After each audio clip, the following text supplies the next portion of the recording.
Okay, so thank you everyone. Well, obviously today I'm going to talk about nothing. Anyway, so one question came to my mind when I first thought about what I'm going to talk. And this is, well, for you people who doesn't know me, 4 months ago I did a recital. The name of that recital was exactly what you've seen on the screen. So yes, it's quite confusing at the very beginning. But anyway, when I started to thinking about what I'm going to talk about today, this question sprang into my mind. Void.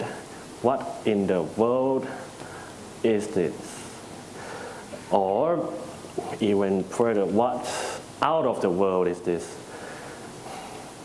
So anyway, I did what most people would do when they don't know what a word means. I go to Google and go to Cambridge and Google out. So yeah. So well, we all know it means a space and emptiness.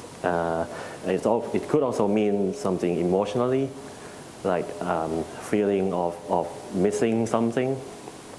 Or it could be completely about law and contracts, having no legal authority and therefore invalid. Or it could be something simple, just as lacking something. Well, anyway, going back to I just want to talk about my recital a little bit.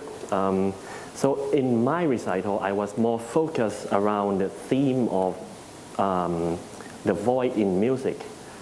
So ergo, I sort of kind of put it that void in music was some sorts of a space between sound instances.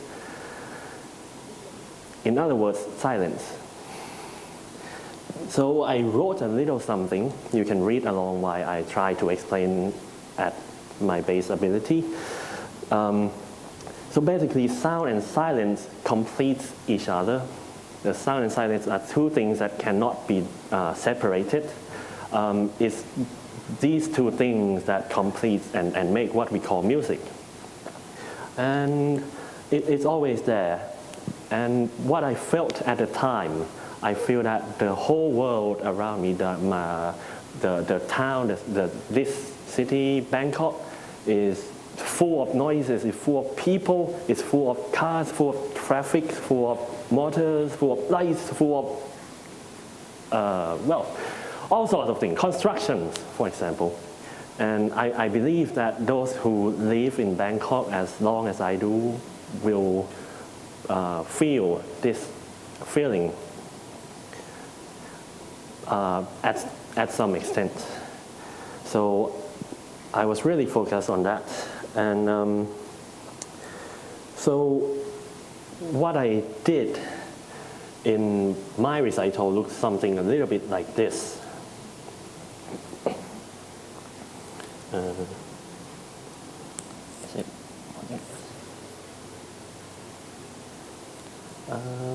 Is the sound coming? Yep.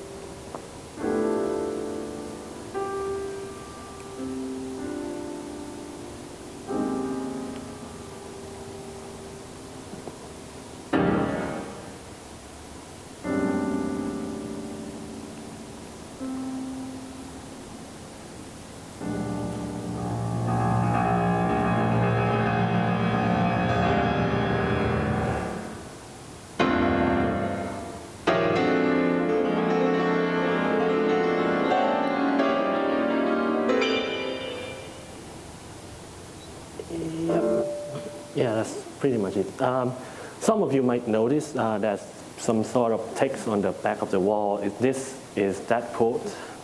So Antonio Porcia wrote He's an Argentinian poet. He wrote that we became aware of the void as we feel it. So that's exactly where I put the audience into. That's exactly the situation I did. I try to play with the perspective, play with the perception of human. So because, well, my first idea, it was really dumb. I started thinking about how I would do as I would put people in complete darkness. So they would feel only the space. But then I realized, how do you feel the space if you can't see the space? So more or less, it became like that. Well, when you first walk into the hall, that beautiful hall we have, you would see all the 3 surrounding walls, all white. And then there would be some, because of how light works, there would be some of the shadows at the gap of the side of the wall where they have the lights. And they would also see the big rectangle on the stage. So I hope they get what I'm trying to say right away. And well, obviously some don't, but that's okay. Anyway, moving on from that point, fast forward 4 months, now here I am standing and talking about what I did. And I realized I should add something more because otherwise the talk would have ended here. So I stumbled upon a book. It's called The Production of Space. And this was what is on the very first page of that book. So I'll just read it to you. Envoy, imprisoned by 4 walls, to the north, the crystal of non-knowledge, a landscape to be invented. To the south, reflective memory. To the east, the mirror. To the west, stone and song of silence. I wrote messages, but received no reply. Octavio Paz. I don't know, this poem has struck to me weirdly, and it kind of sparks me to try to search for why do we need to care so much about silence or the void.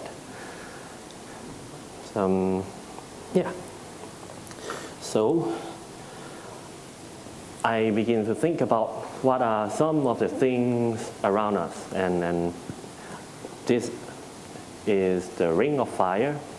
It's a natural, what's the word? Phenomenon, thank you, that happens once in a while, but quite rare. And it looks really nice. It looks very beautiful. So that's nature. But there's also a man-made void. This is an artwork made by Andy Goldsworthy. And all of these are natural ingredients, materials, yes. And this is also the same guy. He made all these amazing artwork. I believe we have a book of him and his work in the library, so you can check that out later if you want. And other than that, there's also, in literature, I found this amazing, amazing book called A Void. If you can just read through it real quick. So basically, this book was written in French, but Gilbert Adair was the person who translated it. And it's really simple. This is the first paragraph, the very first of that book. And you may notice that it's got quite a heavy theme going on already. It talks about very heavy thing. But what you might not notice at first glance is that there is the letter E is missing. And this is not only the first paragraph, but he did that to the whole book of about 300 pages. And so yeah, this is the table of contents, but you can't use the word table of contents because they got E in it. And he decided to use the word summary instead, and if you can see, there's no E anywhere. So he goes through all this effort to avoid the letter E. But why? Why? Anyway, there's also something I found about certain beliefs in China.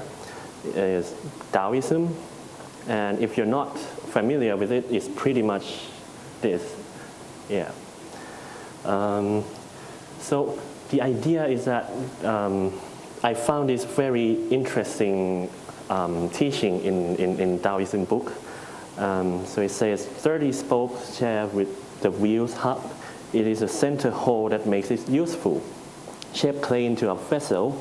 It is the space within that makes it useful. So cut doors and windows for a room. It is the hole which makes it useful. Therefore, benefit comes from what is there, usefulness from what is not there. But is this why we should care so much about it? So yesterday, last night I played a piece by Du Ziye. It's a prelude, the first one of the 3 preludes he wrote for piano. He has something to say about beliefs a little bit. And so I'm going to try to, you know what, let's just read through this together. Agnosticism is not so easy to define except as a doubt that doesn't always spare the most fervent believers in themselves. In reflecting on this subject, I cannot believe in a total void. And if I think of all the manifestations of sacred art in music, in painting, in architecture, in so many fields and so many religions, they seem to me to be a confirmation of the permanence of the spirit. So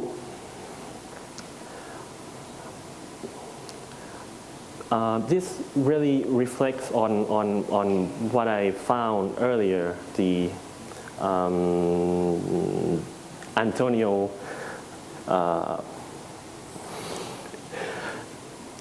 Porcia, that he has stated that we only become aware of the void as we feel it.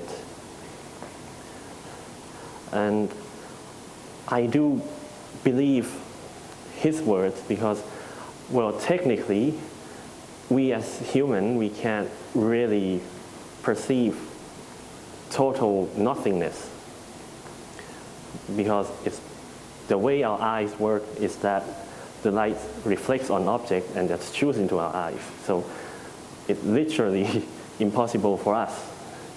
So I would like to come back to the very first question, that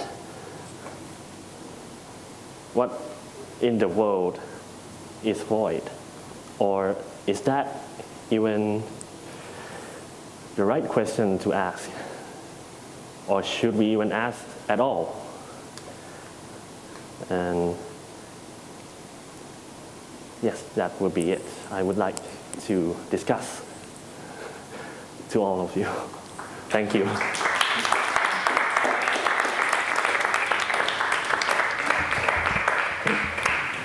So please ask some questions. We have a few minutes. It doesn't have to be questions, just some thoughts, some things, some experience.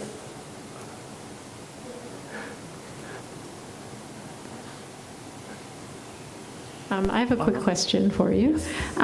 Could you talk a little bit about how this research impacts you as a performer?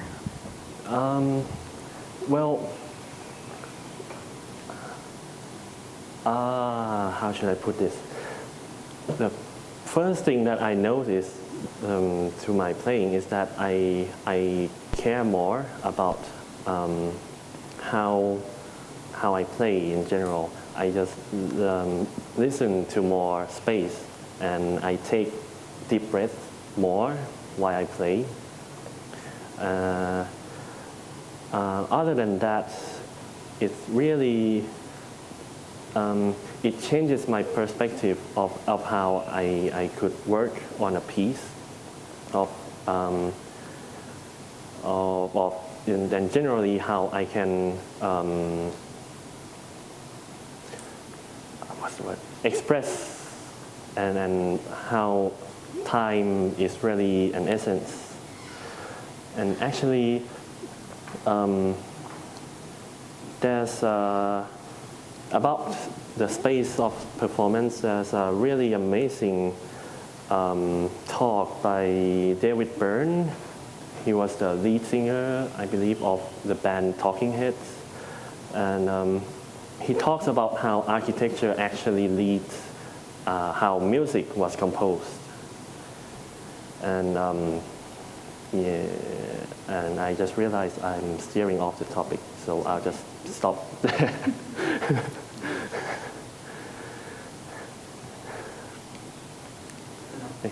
Not a question, just your topic bring me to remember about the mathematics, about the zero, because zero is not the idea of in Western music. It's from Arabic, Indian. So we just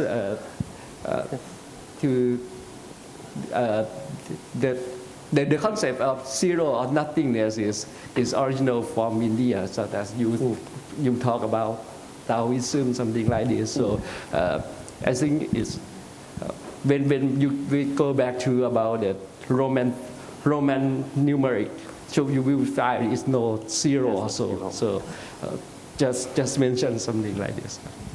Yes. Thank you. Yes. You mentioned a lot of how people think about void, but what is your opinion after doing research on this? And the question you asked us, what is your opinion about that?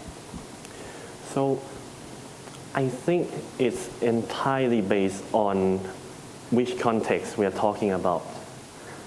Because void can be everything and anything. It can be, so for example, my idea of void in music is the space, is the between two sounds or more. It's the rest, the silence in the piece, or even the breaks between movements. So anything can be void. And I think in general, for silence to be so important in music as well as the sound is also very important. The music, I mean, is also very important in the world. And then I think void exists in everything, in all of us as well. That's why we search so desperately to fill in that hole, even by whatever means. Some of us might search by meeting new people. Some of us do hobbies like playing music, playing sports, playing, doing art. And I think it is entirely on what exact thing we are talking about. Yeah, thank you for your question. Yeah.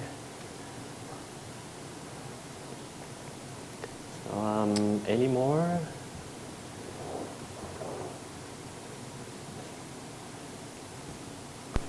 I I played the Hosokawa yesterday. I don't know if you were there in the concert. And I really had a similar issue in working with this piece because obviously he lifts quotes from Siddhartha and he says, listen, listen better. At one point he says, bend your ear towards the silence, which is all very much listen to the void, take a lot of time. At times he writes like 10 seconds of just silence, just listening. And he does this at least 20 times throughout the piece, which is very difficult if you have a live audience because people sometimes start clapping. And really holding this tension is really something that you have to practice and be so mindful of throughout all the work you do with this piece. It isn't just enough to do in performance, but it's something that we need to practice. And I feel that way about the void as well, that we really, it's good to be mindful of it and it's good to do it in the performance, but it's also even better if we practice it and talk about it. Yes, I totally agree. Yes. Thank you.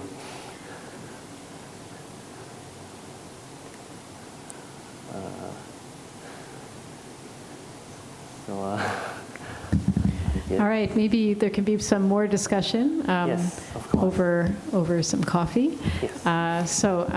Thank you very much, Don. Wonderful you. presentation. So we'll have a break now for coffee. We'll come back at 4 p.m.